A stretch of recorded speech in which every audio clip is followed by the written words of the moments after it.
Hi, we're going to read the Bible together, and this is Genesis 1. In the beginning, God created the heavens and the earth. Now the earth was formless and empty. Darkness covered the surface of the watery depths, and the Spirit of God was hovering over the surface of the waters. Then God said, "Let there be light," and there was light. God saw that the light was good, and God separated the light from the darkness. God called the light day, and the darkness he called night. There was an evening, and there was a morning, one day. Then God said, "Let there be an expanse between the waters, separating water from water." So God made the expanse and separated the water under the expanse from the water above the expanse, and it was so. God called the expanse sky. Evening came, and then morning, the second day. Then God said, "Let the water under the sky be gathered into one place, and let the dry land appear." And it was so. God called the dry land earth, and the gathering of the water he called seas, and God saw that it was good. Then God said, "Let the earth produce vegetation, seed-bearing plants and fruit trees on the earth bearing fruit, with seed in it according to their kinds." And it was so.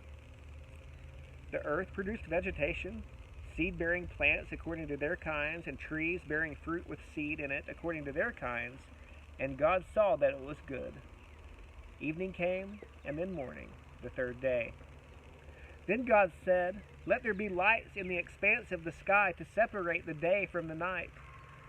They will serve as signs for seasons and for days and years.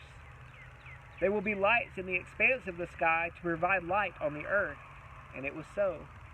God made the two great lights, the greater light to rule over the day, and the lesser light to rule over the night, as well as the stars.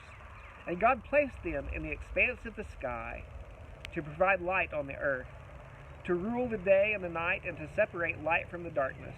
And God saw that it was good. Evening came, and then morning, the fourth day. Then God said, "Let the water swarm with living creatures, and let birds fly above the earth across the expanse of the sky."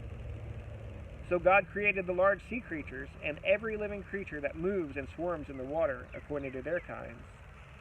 He also created every winged creature according to its kind, and God saw that it was good. God blessed them, "Be fruitful, multiply, and fill the waters of the sea, and let the birds multiply on the earth." Evening came, and then morning, the fifth day.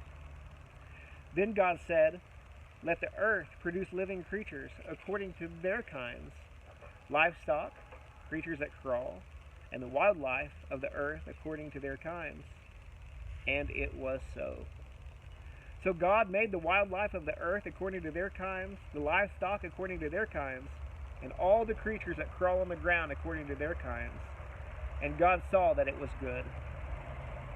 Then God said, "Let us make man in our image, according to our likeness. They will rule the fish of the sea, and the birds of the sky, the livestock, the whole earth, and the creatures that crawl on the earth." So God created man in his own image. He created him in the image of God. He created them, male and female.